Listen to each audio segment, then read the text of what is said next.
What's up, everybody? Dan O'Neill here from the O'Neill team at Signature Premier Properties. I am 26 years old and I am the founder of the O'Neill team. And welcome to episode 1 of the Dan O'Neill podcast, the Dan O'Neill Show. So on this show, we are going to be having entrepreneurs, real estate professionals from all across the country, from title, lenders, attorneys, agents, who are all top in their fields and industry on the show and talking all things business and real estate. So make sure to check out our show on Coke Interactive, Spotify, iTunes, YouTube, wherever it's going to be. We'll make sure that we have the link for you, but stay tuned for the Dan O'Neill Show and episode 1, guest 1, Bryan Karp.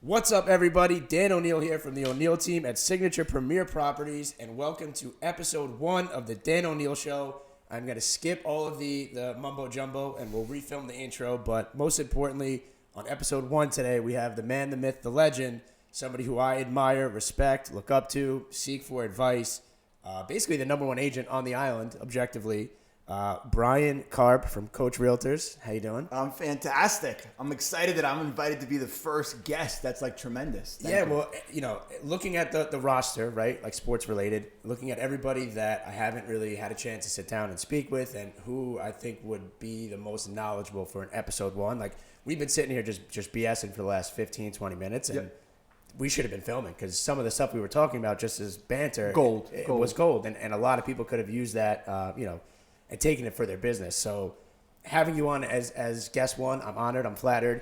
And I think to start it off, I want to tell you a story that I was mentioning before that I've never told you this. I think maybe I've mentioned it to Charles. So for those that don't know, again, my name is Dan O'Neill. I'm 26 years old. I'm the founder of the O'Neill team at Signature Premier Properties. We're doing very well, having a great year, a lot of success early on.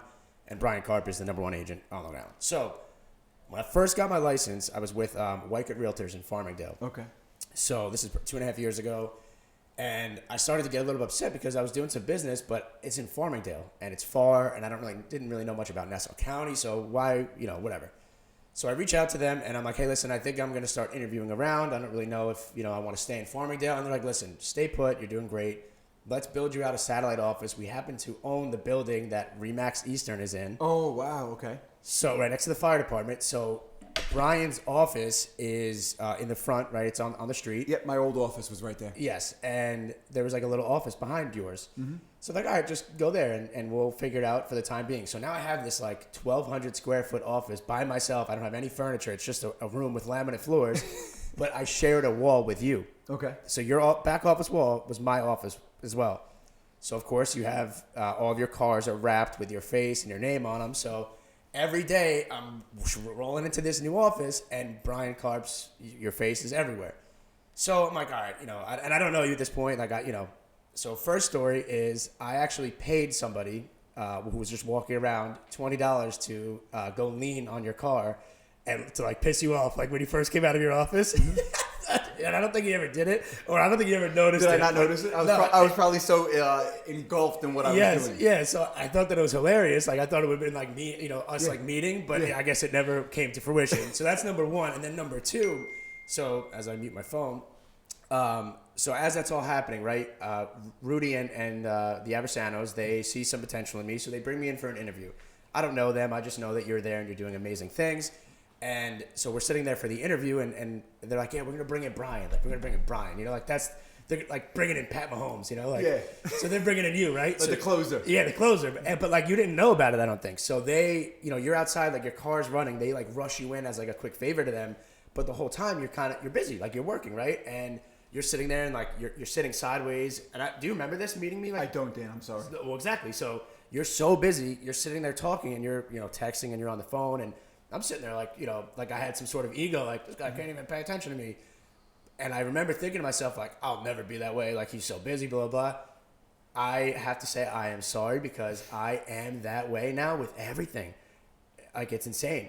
You like really couldn't even take like a couple minutes because you were so busy to sit there and like, you even said, I'm so busy. I can't bring on any other agents. I can't help people. And you didn't even remember it. And to me, it was just so funny because I remember saying to myself, like, I'll never be that busy. I could put my phone down, and now I am that way. Well, I'm sorry that I'm sorry I wasn't able to give you more attention. I don't remember that. I'm sorry. I hope that I really try not to ever be like mean or disrespectful. No, not at all. On that. But now I totally understand because and now I'm doing it. Unfortunately, you don't mean to do it, but it just happens. You have so much going on that you're glued to your phone. There's so many fires you're putting out in your head, and like to sit there without knowing and have like that conversation or like a recruiting conversation. Yeah.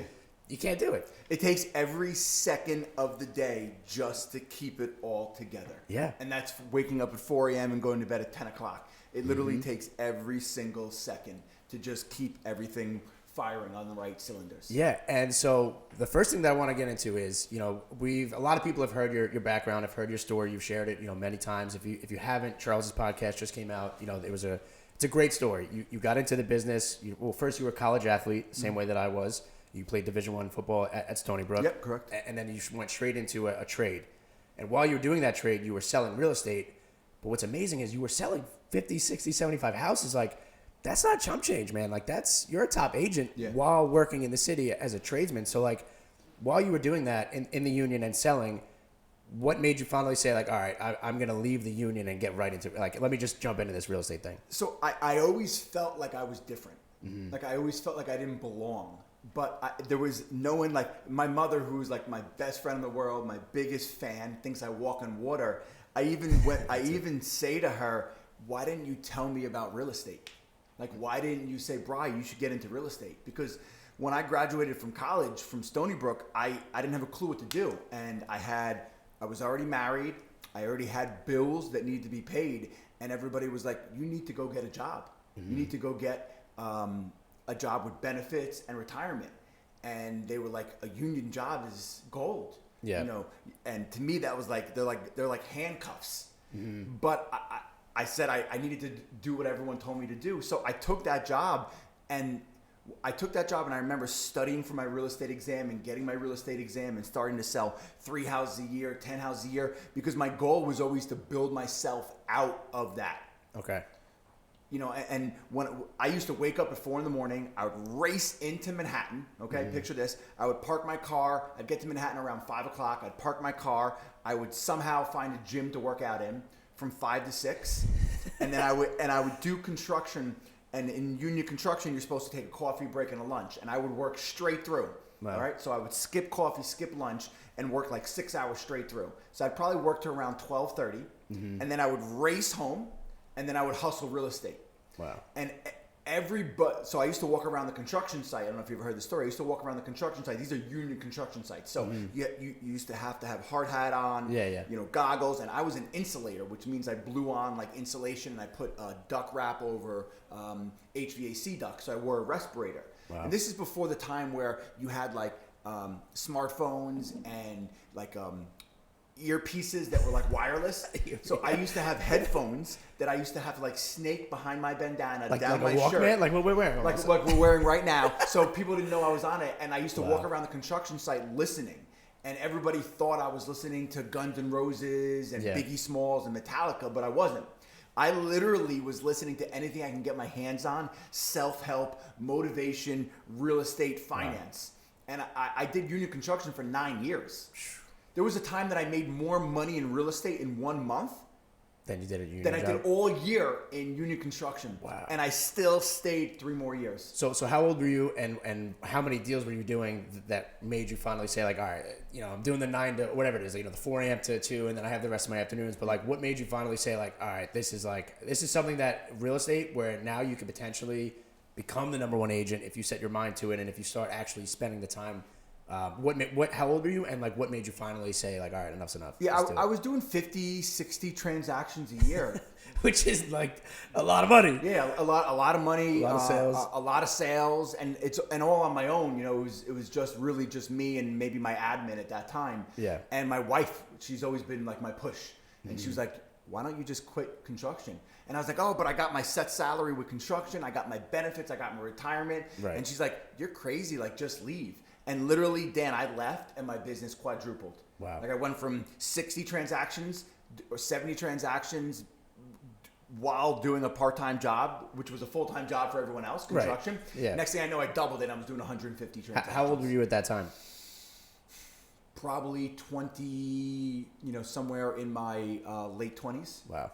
And at that point too, like, and just speaking from experience, like at 26, doing this kind of business, not a lot of people can relate to it. It's life-changing, but it is also a sickness. But for you to be able to just jump right into it from your union job, which was a huge risk and sacrifice, and then because my wife stays home. Right. There's no money coming in unless I'm out there hustling. Well, and you got bills and you have everything else that was going on. So you left, right? So you're in your late 20s. You go right into real estate, and at that time, you said your business quadrupled. So you were already doing 100 plus deals.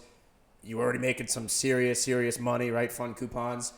When was it that it really went from, like, let's just say whatever, 120 or 130 to like, holy crap, like Bryan Karp is now one of the top agents? Like when did that happen? Soon after? It's yes. Well, it was a progression. So left union construction doing 40, 50 deals a year. Then the next year, like, I broke the 100 mark, and I was like, oh my God, like, this is achievable. 100 transactions. It's funny because now that I am so lucky and so blessed, I'm looking back upon it all. I'm looking back upon the 13 years, and it's funny because I was too busy working to even keep count and keep track. Yeah. Everybody else was, and it's super flattering and super amazing, but I wasn't. Yeah. I was literally just working, doing the transactions, and then only the last like year or two, I'm going to say like from 18 to today, which is, we're sitting here in 2020. Yeah. Only the last 2 years have I really taken notice, like, holy macaroni, I'm the number one real estate agent in Long Island. Yeah. And I'm doing transactions at a volume that offices don't do. Yeah. And that's something too that I can relate to you on. And I was listening to the Charles podcast, right? Where you don't count your deals. So I know people that I've worked with in the past that are maybe even in my office that, like, if your name doesn't go on the MLS, as a co-listing agent right away, like they're pissed or like they're perturbed. If you ask me right now, I genuinely don't even know what we've done this year. I know it's significant. I know that it's a lot. I know that it's amazing. I don't know the exact transaction number. I don't know my exact volume number. I don't pay attention to it because I'm so busy just gunslinging every single day. There's so much going on that, like, I don't really care because I know that I did better than I did last year myself. Right. And B, to sit there and drive yourself crazy over, I did 197 deals or 194. That's not what we're in here. That's not what this is for. It's all meaningless. It's meaningless. And so I was too busy literally working. And I was too busy hustling, and I wasn't like competing versus anyone else. Right. I was just running and trying to crush it on my own, and was not even paying attention to the numbers until people started like, "Hey, can we speak to you? Can you talk to us? Hey, Brian, you just did over 100 houses. You just did over 200 houses." Like, and I never even thought it was anything because I never knew what other people were doing. Right. I didn't know that 100 houses was I knew it was a lot, but I didn't know that like it was unachievable. Right. I thought the top major players were probably doing 300. I had no clue because I wasn't paying attention to them. I was just literally out there every single day on my own. So do you think, what finally kind of had that switch for you, maybe where you were doing the 120, right? And to getting to the over 200 club that was never really achievable before. It's kind of similar. I don't know where I heard it from with the 6 minute mile. I think maybe it was actually your story, but the 5 minute mile. Yeah, so Roger Bannister. So right. I'm obsessed with this. So Roger Bannister was the first person ever to break the 4 minute mile. Right. Okay, so before Roger broke the 4 minute mile, Dan, they literally thought the human heart would rip out of the chest of the person. Yeah. And then literally, you listen to this, as soon as Roger accomplished that, weeks after that, several other people did it. Wow. And why did several other people do it is because, yes, it was achievable in their heads. Mm-hmm. And that's what I've been obsessed with. And honestly, that's the reason I've been going out and, people have been asking me for years to speak and be on their podcast and their YouTube videos. And I'm super flattered by all of it. But one of the reasons I started taking those opportunities now is because with the way Roger did it is once he accomplished it, several other people did. So I'm out there now telling everyone, listen, 100 houses for a single agent is achievable. 150 houses is achievable. Right. And if you want to, and I don't recommend, 200 is achievable. And I'm not even planning to try to do that again. Yeah. I just did it because I needed to be able to do it. Right. And you did it first, so now you are you said Roger Harris? Roger Bannister. Roger Bannister. So now you kind of are. And now people like us, myself, I have a team, so it's a little bit different, but now that number is achievable. And more than that is achievable. And more importantly than that, too, it's the island. I really feel that New York and Long Island are different species as opposed to some of these other people who are in California, Florida, where the average sale price is a lot higher, or is they're dealing with $1.2 million houses. Like, we're in areas where our average sale price is $400, $500, $600. Yeah, 4 to 6. And there is so much competition here that it's not even funny, as opposed to like a Florida and a California. And also, I think, and Charles brought this up when I was on his podcast, is there's no developer giving me 12 lot subdivision. Right. I don't have any REO or distressed like a contract, where they're going to throw me 20 houses a year from B of A.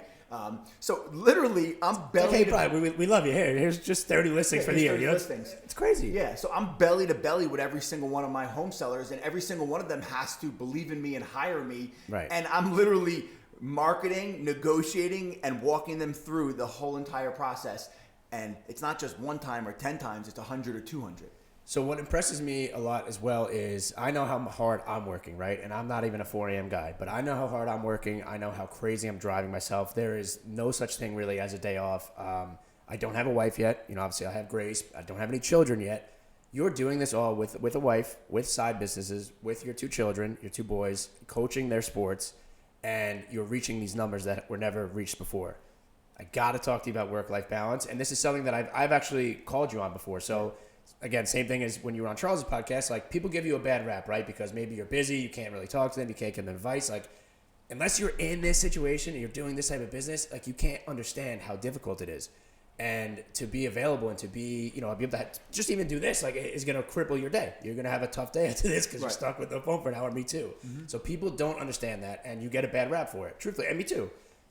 What I love the most is just that, like, I've called you before and I've just been like, listen, I'm about to have a meltdown, man. Like, how do you do this? And you've given me advice. You don't have to. You don't know me from a hole in the wall. This is the first time we really actually, even in person, like, done this, right? So you get a bad rap, and I have to say, and I'm going to back Charles up, you are genuinely a very good person. You definitely are from the heart, and when you have time, you can give advice and you can help. How in the hell do you have any work-life balance? How? So I think to be excellent and to be exceptional in everything, there's no balance. Mm-hmm. And that's the truth, right? Yeah. To be the best in the world at anything, there's no balance. Agreed. You have to be totally obsessed with this, and this is literally my addiction. Like, this is my oxygen. Yeah. 100%. But I'm super scheduled. So I'm super scheduled. I'm super routined.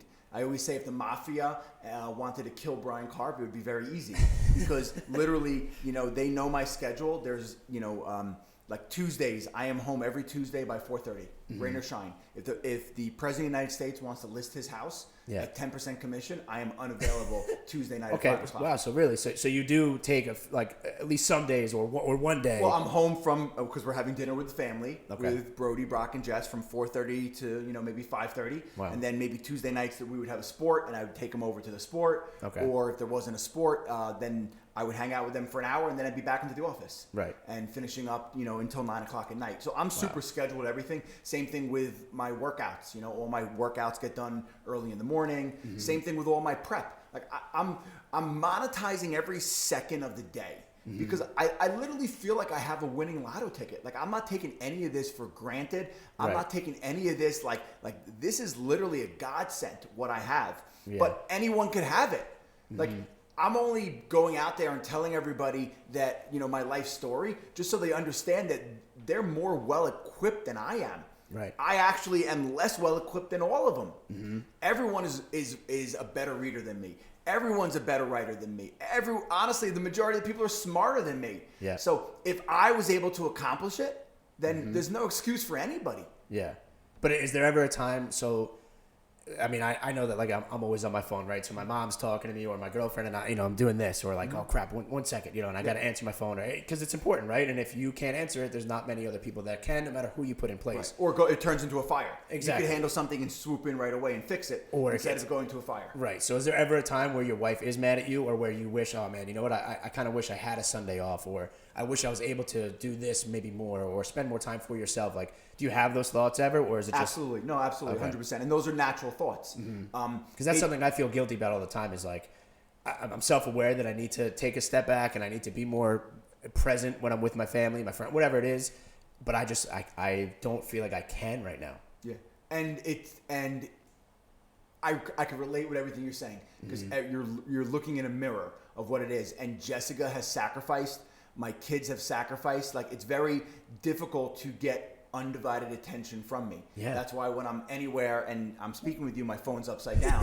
But then remember, when I come out, there's the pressure of, oh my God, 19 text messages, 22 voicemails, and then you got to roll through them and make sure you hit the most urgent things possible. Yeah. I guess the only saving grace is when I am with them, I am like super with them, and that's it. But it is a small window of stuff. Yeah. It is 100%. But that's why I coach every single sport. Because if I coach football, I know I'm going to be there. My phone's going to be in my gym bag. And I'm going to give them 100% of me for that hour or hour and a half. Yeah.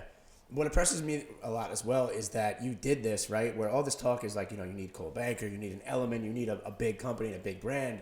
But you did it, you've reached these levels at a small mom and pop kind of boutique, company. And you really prove that it's not necessarily the company, it is the brand. And of course, if you partner yourself with the right company, it's only going to help. But you were really kind of the maven to say, okay, well, wow, Bryan Karp just reached the, this unattainable number, and he did it at a small boutique shop. Right. So you really started it's the agent, and the brand. Listen, I anytime that people were trying to recruit me or people were trying to talk to me about brand, and I do believe, like you're saying, if you're a small fire and they throw a little gasoline on you, and the gasoline would be, a major brand, it could absolutely help you take it to the next level. But honestly, home sellers and home buyers hire you. They hire you. And that's who they feel comfortable with. Right. It does reassure some people that if you have a brand name behind you, but I'm the biggest advocate that they are buying you. And I say it when I'm sitting on an appointment with somebody. You are not hiring my company. You are not hiring, the team. You are hiring Bryan Karp. And if you feel comfortable and confident with me, that's who you should be hiring. If not, then there's someone else for you to hire. Right. And that's really what it is. And I think people need to be comfortable with their business and their brand. Of course. So you're somebody that does not spend $1 on leads, never have, never will. And I know that you have your course coming out soon, probably next spring. So we'll talk about that. For somebody that's just getting into real estate, for somebody that's brand new, I mean, I hear stories right now where I'll call an expired listing or I'll drive past it and I see you door knocking. Like I physically see you door knocking, or whatever it may be. Like, and you're still doing these things. Like you didn't get to a point where like, oh, I got the referrals now and I have this coming in, I have that. You are right now, to this day, still door knocking and doing these things. So for somebody that's just getting into it, that feels that maybe they aren't able to reach the level that you were at, it's mindset, it's the time and energy and the hard work that you're putting into it, but it's also staying consistent. You haven't varied away from any of the things that you did to get to that level, right? Like you mentioned on the podcast, it's 4 legs. If your prospecting is for sure one of those legs, and you're not going to stop, no matter if you did 500 sales last year, because if you stop and the table breaks, what are you going to do that following year? So I'm a big fan of stacking little wins. So I say like little W's. And people get, because I'm the ex-athlete, so it's all about stacking little W's, and it's all about being consistent. Like everyone is taking notice of me today and looking at the volume and looking at the success and looking at what's been built, but they didn't see, Dan, the first decade. Yeah. They didn't see the first decade when I was out there 4 or 5 hours a day banging doors or cold calling, getting my face punched in. It's the worst. Rejection. They just see the success and everything that has come from it, but they don't see like the sacrifice and the hard work put behind it. Yeah. With it. So, and I'll give you an example. So 2019, it was like December 20-something, 2019. And I'm speaking to my assistant, and we're getting ready to announce how many homes were sold at the end of the year. And she tells me that we broke the 200 house mark. And I was like, wow, that's like totally incredible.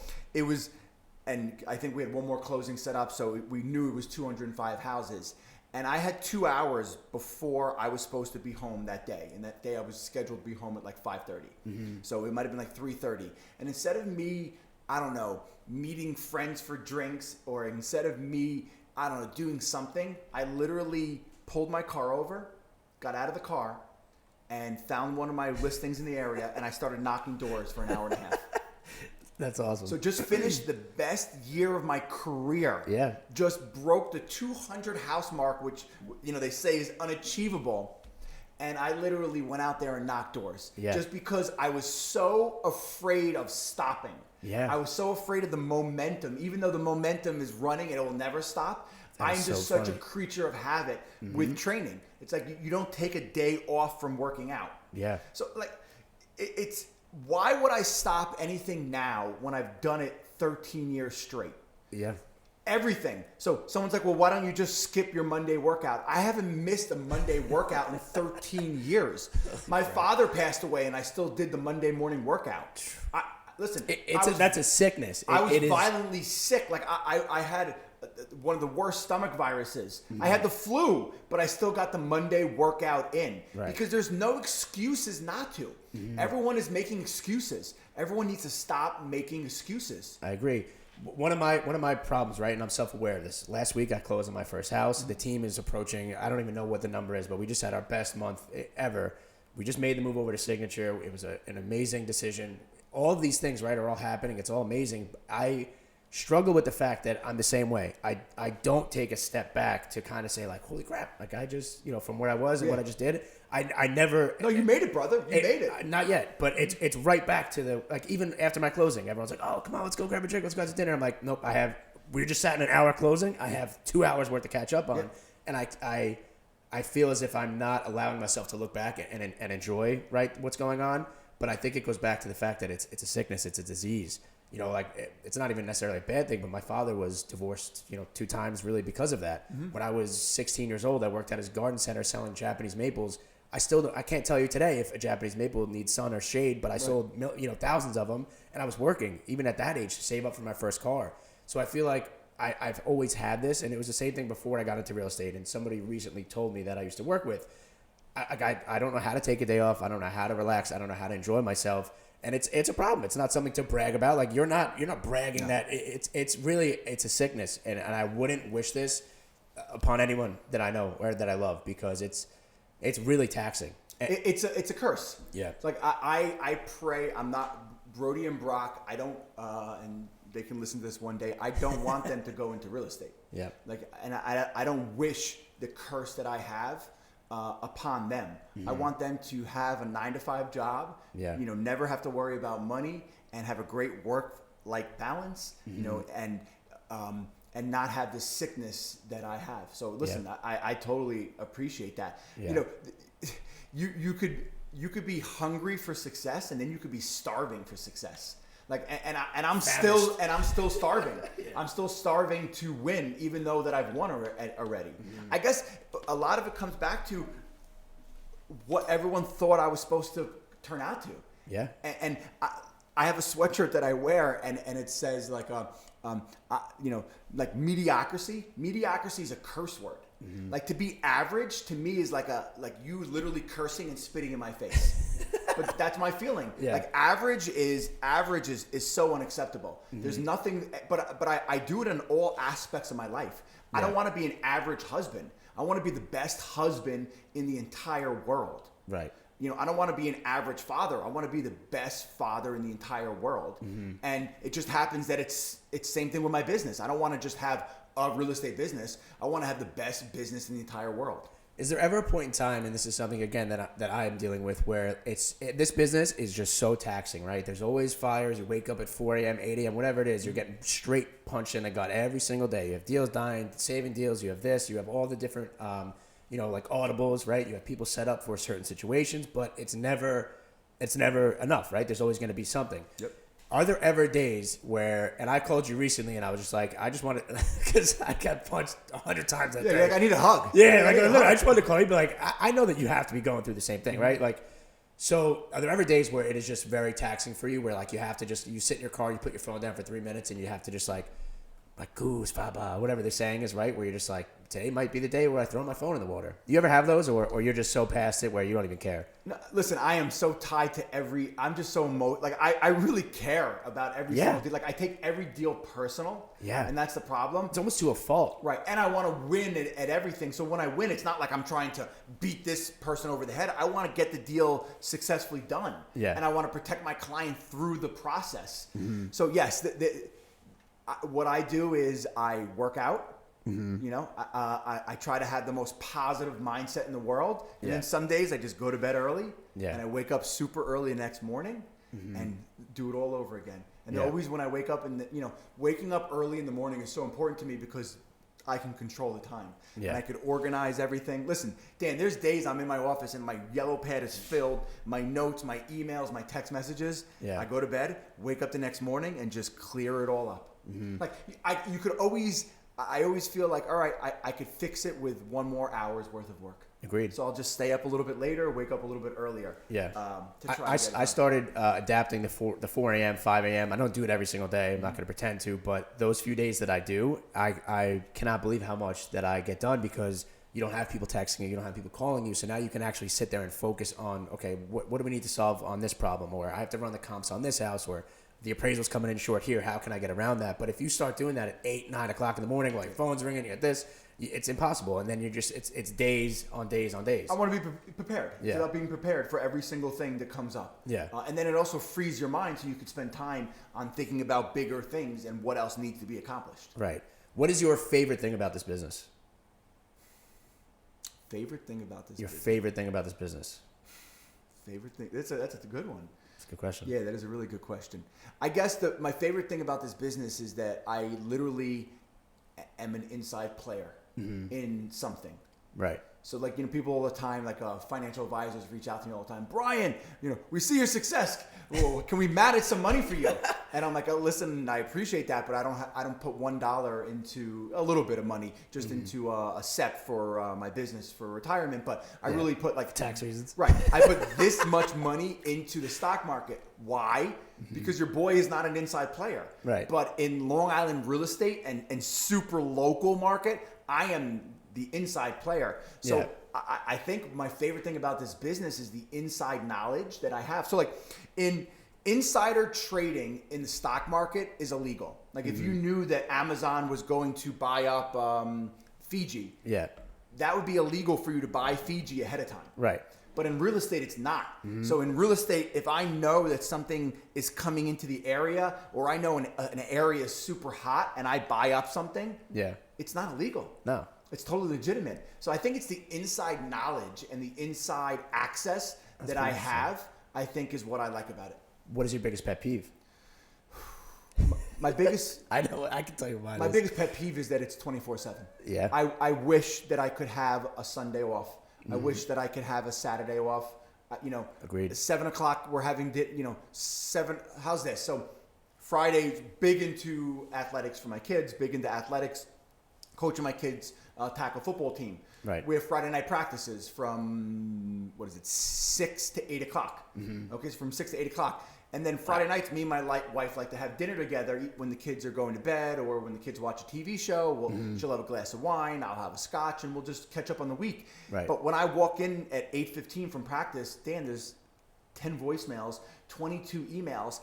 All I want to do is sit down with her and catch up. Yep. But I have to handle that. And she's like, just handle it Saturday morning. But I can't because Saturday morning there's the new animal that is going to attack me. And some of those are stuff that needs to be... So other top agents that I'm friends with and that, are mentors to me, they have a very good ability to shut their phone down on a Friday or Saturday at 7 p.m. and they can go and have fun and do their... Right, and they make fun of me that I can't do it. They make fun of me that I am this way, and to an extent, and they kind of say well, it doesn't need to be that way, but I don't know. Again, I don't know if it's just me, but that's why I love kind of bouncing off you because I can't. At 7:15, this person is telling me final walk there needs to be tomorrow at 8 a.m. because there's mold and the deal's dead. Right. So if I didn't answer that phone, or if I'm out drinking, if I'm out doing something, well, deal's just dead. Yeah. No, I know. Listen, and it gives me anxiety. If my phone right now, I have it up because I'm just looking at some of the notes of questions I want to ask you. But if my phone was like this at dinner for 2 hours, right, and I know that's going off, I know there are problems, I know there's issues, and I'm just sitting here like this the entire time. I have it's like a noise in my head. I just hear, like, you know, and I know something's not right. Well, that's why I wanted to do the podcast in the morning so I can give you my undivided attention. Right. If this is midday, 2 o'clock, oh my God, Dan, there's fires and meltdowns going on. Oh my God. So listen, I am envious of those people who could do that. I can't, and I think one of the reasons I can is because it could literally swallow me. I guess has always been my feeling. So if I can keep up with it, it makes me feel better. Yeah. So if I could always keep up with it and clear it up a little bit and clear it up a little bit and clear it up a little bit, because if I let it go for 6 hours, it could take me another full day to catch up on all the things. Yeah. And especially too, people are relying on us with their biggest asset or investment. So you're very successful, obviously, because people know that they can reach you and they're getting you, they're not getting someone else. So if you didn't answer your phone for the 7 hours, 8 hours, whatever it is, people are going to probably think you're either maybe in the hospital, you're in jail, something's going on, right? And they're relying on you to be their main facilitator, their quarterback for the deal. And if you're not there, nothing's really getting done. Oh, and listen, I treat every house that is being sold like it's mine. And I know that like sounds like cliche and corny, but what I mean by that is that I've done thousands of transactions in just a few years. There is nobody more knowledgeable about every inch and anything that could happen. Like I literally have like when an inspection's not getting booked right away, I get this feeling in my stomach, these people aren't serious. So then I'm lining up the next people. Yes. So it's literally, I'm treating your asset as it's mine. So who is more well-equipped than someone like myself or yourself who's doing mega deals that is literally in this all the time? Yeah. So it baffles me when people put their biggest asset in the hands of somebody who isn't totally obsessed with it or isn't doing it, as their obsession. Yeah, and I think my biggest peeve too, and it's something that we've talked about, is honestly like untrained agents. You know, like half of those, you're going to go back to your car, we'll have 15 texts, 20 voicemails. Half of them are from, unfortunately, agents that didn't do their due diligence. They didn't even take the minute or two to check an MLS, their listing online. And they just call you 3 times or they text you 5 times about, hey, is this listing available? Hey, do you have a CO? Hey, do you have this? I learned it from you, really. There's everything on the listing. Before you even call me or blow my phone up or text me or get mad, call my manager because I didn't answer for an hour, right? That always happens. Check the listing. You're asking someone who will call me, hey, is this listing available? Hey, does this have a CO? Hey, what are the taxes? Just open up MLS. But Dan, why is everybody thinking that that we're up to no good? Like, that's what I want. Maybe it's the old real estate agent that was trying to double-end a deal. Maybe it was the old real estate agent who was trying not. And there's still agents that are doing that for sure. And there are. And maybe there was. And maybe there's the old school agent who was trying to get their sister the house. Yeah. But like, I am running the most legitimate, clean business in all of Long Island. I need every agent to help me sell my houses. Same. I want you to. Same. And I want your offer to look as clean as possible. So if I'm asking for proof of funds, send them to me. Yeah. If I'm asking you, is the seller's concession contingent on appraisal? Please understand what that means. And if you don't, then call me and I'll explain it to you. Yes. But I just want to make your offer look as good as possible in the eyes of the seller. Agreed. And I'm asking you these questions is not because I'm trying to be mean or disrespectful, but if this was my house, I would want to know if it's contingent upon the sale of the other house, and I'd want to know about that buyer. Yeah. So these are just legitimate questions, but everyone's like, oh, why are you asking these questions? Because I need the answers so I can advise my client, and I don't have time to coddle you. Yes. I just want the answers so I can help you get your deal accepted. We both need, and I say this all the time, I need, like, sometimes the relationships with other agents are honestly even more important because we're dealing with you. If I had a bad relationship with you, I'm dealing with you every single day. So I'm smoked. So the relationships between us are incredibly important. And people, they give us a bad rap because they think that we are doing that. The last time I sold one of my own, I don't even think I have. I don't even think it exists. Right. It happened by accident. Yeah. One time I'm like, whoa, you really want to buy this? Yeah. They're like, oh my God, I was just showing it because I was in the area. And right. And that's the thing is, like, we're not trying to sell our own listings. You can't send me an offer on a sticky note faxed from 1987 with no proof of funds, no approval. It's like these, they send it backwards, upside down, handwritten in like doctor's, language. Just send me a normal offer, normal information. All I'm asking for And we won't have any, and I won't have to text you back or ask you a million questions. Absolutely. Don't call me with a verbal offer. Don't call me to, hey, what do you think of this offer?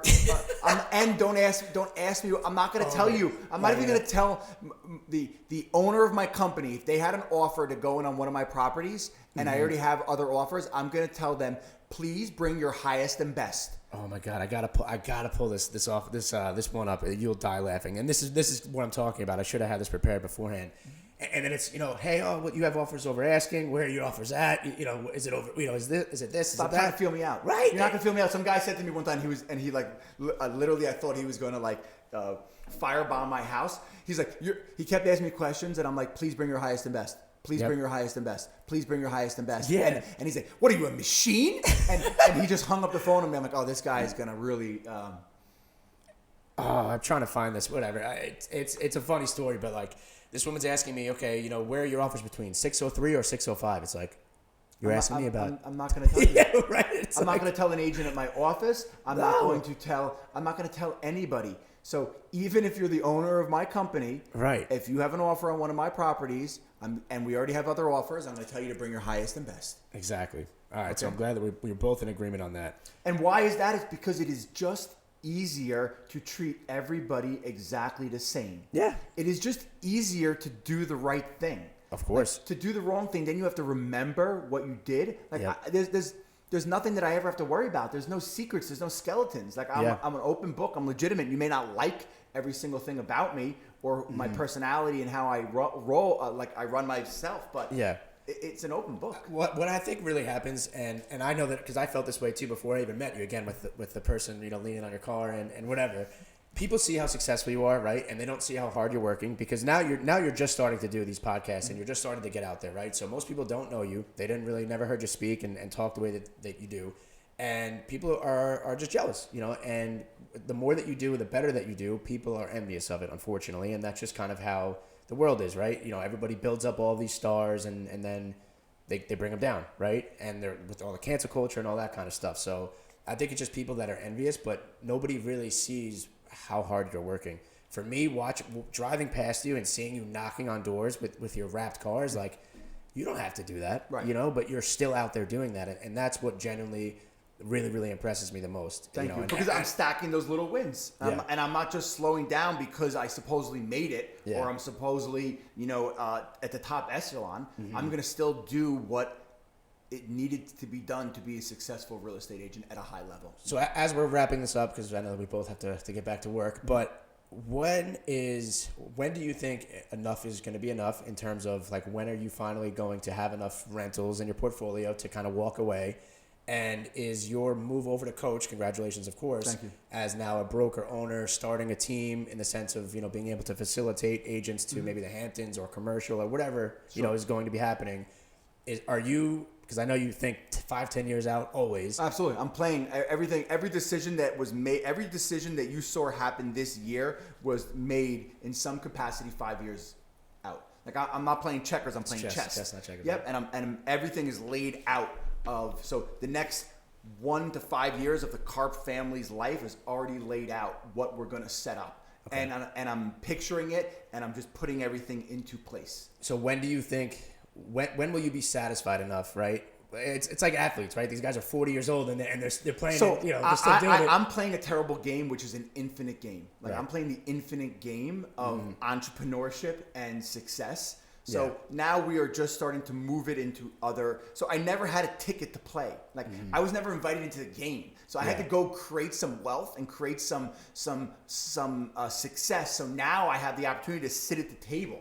Yeah. And I'm not just talking about sitting at the table with the money. I want to sit at the table where people respect me and understand that I'm an entrepreneur and I'm a businessman. Mm-hmm. So now I can sit at the table and now I can start and do other entrepreneurial things because that's my addiction. Like I'm a born entrepreneur. Well, it's not going to stop. But, it's never going to when you get out of real estate or whatever you're going to do, right? Maybe focus more on the rental side of your portfolio. It's never going to stop. You're still going to have this sickness. You're still going to need something to be doing every single day. My question was more so, when do you see yourself like, okay, you know what? Now I can take the Saturday off, or now I can pass this off to other people. I'm struggling with that. Yeah, I'm trying to, because I'm effing lucky. I've hit it. and I'm struggling with that. Yeah. And I'm struggling with being able to. I always feel like, you know, I have to continue to be working and continue to be running. Yeah. When now I need to be able to take a step back, look back, enjoy a little bit of it, and then spend my time on building other things. How have you not been? And again, we're wrapping this up, so sorry if this has been a little bit long. But how have you never gotten like burnt out? Have you ever been burnt out before? Like, have you ever had that feeling?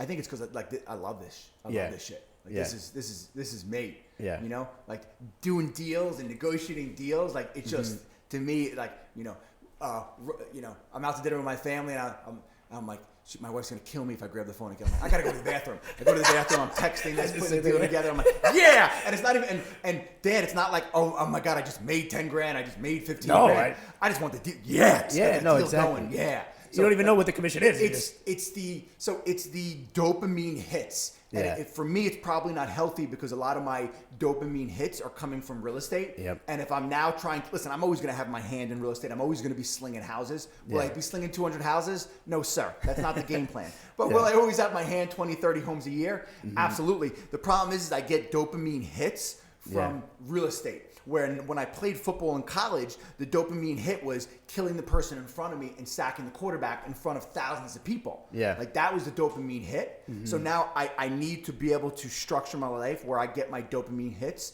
from other things. Yeah, and that's something that I'm dealing with now too. Like as a former athlete as well, golf was kind of like my even if it was for 4 hours a week, right? One little morning or afternoon, that was my dopamine hit. Aside from real estate. And for me, I feel like I lost everything, all of those, you know, the dopamine hits aside from real estate. And that's something that I need to get back into doing, you know, even if it is just from 7 o'clock to 11 o'clock in the morning or even going to the gym. Like if you saw pictures of me from 2016, I had no neck. It was huge. Right. Because that was my every day. You're in the gym. You're 2 times a day. You're eating right.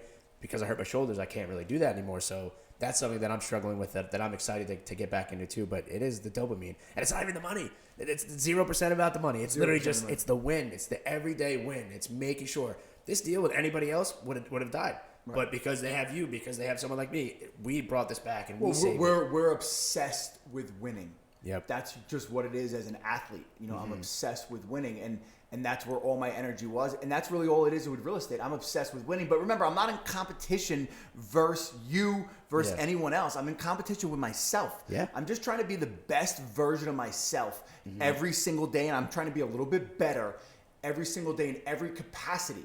Yeah. So now I'm trying to say, I just coached my kids football and I didn't pick up my phone for an hour and a half.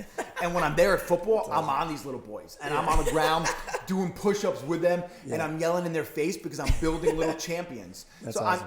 And then I'm taking the dopamine hit from that. Yeah. So I'm just trying to now restructure it slightly to get that feeling in some other capacities. Amen.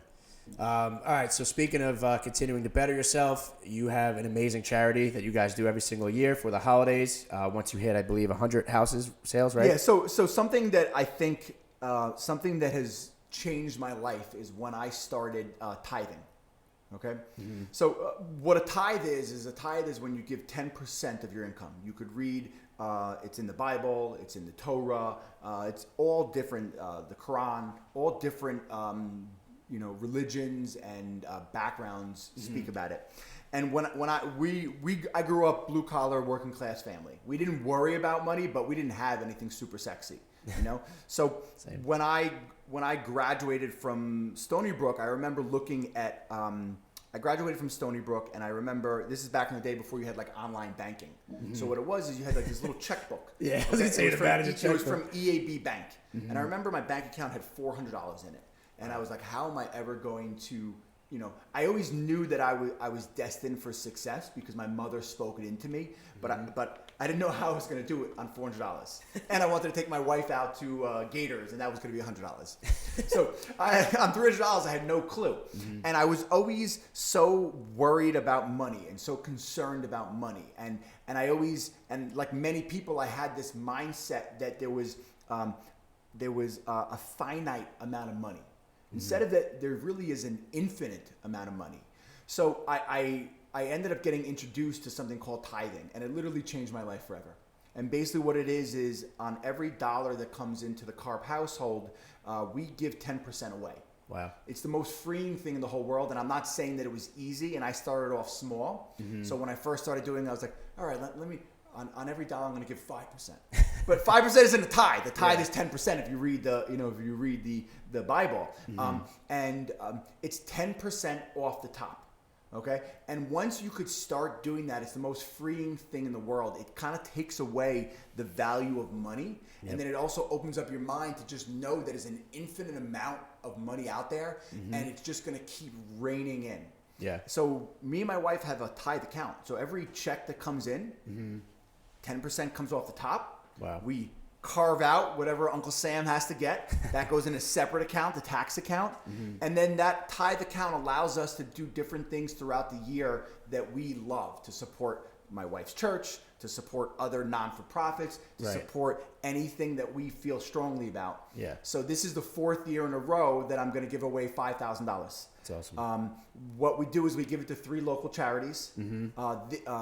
This year, the way we're doing it, and if someone jumps on my Instagram, which is Bryan Karp LI, or my Facebook, or my YouTube, which is Bryan Karp LI, you'll see the video. Basically, what we did is we created a video. We're asking everyone to do a 15 to 30-second video about their charity. That's awesome. But the one kicker is they have to have my face in it in some capacity. Of course. And then and they're gonna if you go online, you'll see exactly where to send it. Send us the video, and we're gonna choose the top 3 videos. Make them funny, make them hilarious, make them creative. That's awesome. And then we're gonna choose the top 3 videos, and then we'll put it back out on my social. We'll have everyone comment, and whatever charity gets the most comments will win the majority of the money, and then it will go down from there. That's amazing. So it is so fun and special to be able to give money away. Oh, absolutely. So when COVID first hit, me being a little bit younger and obviously not as maybe susceptible to all that was going on, like the height of COVID, we brought and donated and raised about $20,000, and we were going to like the hospitals to like Mather, Stony Brook, and this is when like you could walk in there and it looked like Chernobyl to an extent. Like it was scary, but when I tell you that was like the best thing that I've done, it was so enjoyable. My family's been philanthropy my entire life, and we're doing our own holiday give back. We're trying to raise $10,000 to go bring to 10 needing families to Target for like food, clothes, and stuff, and hopefully my video will be out, so I'll plug that on my own time. But that's amazing. You have the Illiterate Millionaire as well coming out, right? Yeah. So I'm going to sidestep the Illiterate Millionaire for 1 second. It is when you make it, it is your job to show and teach everyone that they have to give back. Yeah. Even if you don't make it, it's still your duty. Like I always feel like it's my duty. Yeah. I'm only more boisterous with it now because I have a little bit of an audience. Same. Nothing to the level that you have and some of the other influencers have. But it's my job now to show everyone that you run your business the right way, you live the right way, you do the right thing all the effing time, and then you give back. Yeah. You give back. Yep. Because that's the right thing to do. Because there was someone in front of you who was giving back. It may not have touched you, but there was someone in front of you. When I played college football, and I'm a big, I just made a very sizable donation to Stony Brook Athletics. That's awesome. And the reason I did it was because when I was there was someone giving in front of me. I didn't know who he was, but there was someone in front of me who was paying for this, paying for that. So to me, it's my job. I got to do it. Yeah. I got to do it. So listen, if I can give any advice to young people, is start giving back. Of course. Just a little bit. Yeah. It started off slow with the Karps because I just felt like I had to squander the money. And if I gave away 20, Dan, then it was 20 less than I have. Instead of giving it away, it's so freeing. Yeah. And then just to know that on this side, it's just flowing in. Yeah. It's just raining in. It's a game changer. It is. It's a game changer. You do the right thing. You be a good person and you tie in some of this stuff. And again, you've been doing this and you haven't been videoing it or you haven't been, sharing it. And I was the same way. But what I kind of realized is if I'm putting it out there, I'm not doing it to make myself look good. It doesn't make me feel good to put it out there. It's to maybe inspire somebody else to do it. And say, wow, you know what? If Dan O'Neill is doing this and Bryan Karp is doing that, you know what? Maybe I should go and give back. And it's the most humbling thing in the entire world too. The expressions and the happiness, when you bring that money to the charities or when you do something with Stony Brook Athletics, whatever it is, that feeling and that gratitude that you receive is way, way, way more satisfying than any of the money or any of the things that we're doing. And that's how I truly feel. Right. I love it. And you did a great job as a host to pull it out of me. You know, I don't think I've ever spoken about, people know I give money to charities, but, you know, we're putting money on the side for everything. Yeah. You know, I didn't know that. Yeah, that's amazing. And that's what we do. Yeah. And I guess I'm feeling more comfortable to share this with people because I want to impact them and impress upon them what these are pieces that will make you successful. It's not just everyone sees success as the fancy car, the fancy suit, the nice house, all that sexy stuff. That is not success to me. I agree. Success to me is not ever having to worry about money for you, your family, and your loved ones. Yeah. If God forbid there's a problem with something and somebody in my family needed money, I'm blessed that I have the success that I can, no big deal, I'll cut a check if I could fix it. My mother always said, if you could write a check, it's not a problem. Yeah. So I always wanted to create enough money that I can make sure that nothing in my family's life or my inner circle's life is a problem because I could write a check to fix it and to cut it. So that's success. And success is being a good person, and then when you're starting to make it, to start pull people up with you. Of course. That's success. I want to redefine what people think success is. Yeah. It's not the fancy stuff, and that stuff doesn't get me excited. Yeah. You know, there's nothing fancy about what we do. Nope. But what I love too is, you know, now that I have my team, so our businesses are a little bit different. So I have the team, and I love all of them, you know, and to see them succeed for me, I'm enjoying their success more than I'm enjoying my own success. To see someone that didn't do any deals last year do 15, 20 deals this year with me, or 5 deals to 40 deals, whatever it is. It's huge for them. Yeah. They're changing their life, Yeah. you know, and that's what it is. This business is a game changer. Yeah. This business has changed my life, but picture this. This business changed Bryan Karp's life, but it will also change Brody and Brock's life. It's also going to change my kids' life. Yeah. That's the power of this business. That's the power what I've done. Generational wealth. That's what it really is. Yeah. But it's generational wealth, humble and in a good way, and then doing the right thing, and then being a good steward of the money and the success. Yeah. You know, I never the successful guy and listen, I'm not hating on everyone's nice car, and your boy is gonna buy a nice car for myself sooner or later. But I'm just saying that success in the right capacity and the right component is what I'm striving for on that end. Amen. We could probably do this for 5 hours. Absolutely. I think we're getting the thumbs up here. We probably reached an hour. Yeah, it's 9:20. Okay. All right. So then 1 minute, I'll plug the Illiterate Millionaire. Yes, go ahead. Yep. So basically, the Illiterate Millionaire is my birth child. When I got into this, it's been something that has been on my yellow pad for years. Yeah. And basically, what it is it's my life's work. I pulled back the curtain. When I got into this business, Dan, there was nobody out there giving you the road to success. There was nobody out there showing you exactly what to do. So what I've done is I basically pulled back the curtains of my business, and I'm going to show everybody exactly what to do to build a 7-figure business. Wow. Not so you can gloat in your neighbor's face, not so you can say you're the biggest, baddest real estate agent in the world, but so anybody who is struggling in their life, anybody who hates their 9-to-5 job, anybody who feels like they're in the rat race, or anybody who just wants more can follow the exact blueprint that I created and got my face punched in to become a multi-millionaire. Yeah. And I never talk about money to brag. I only use money as an explanation point to impress upon everyone what is possible. Right. So there's every sales script, every prospecting tool, every motivation, all of my mindset, exactly what I'm doing is in this course. And what I think I love the most about it too is, you have the Serhant book, and you have all these guys that are selling in Miami and Manhattan. But again, like I said in the beginning, Long Island is its own beast. So now having that from somebody that's here and doing it, I mean, I'm going to buy it 100%. I might even get a sign from you. So thank you. I appreciate that. Thank you for coming on. And those guys are not in the trenches like me and you are. And it's a different trench. I'm not waking up with $100 bottle of orange juice this morning. It's a $2 bottle from Walmart.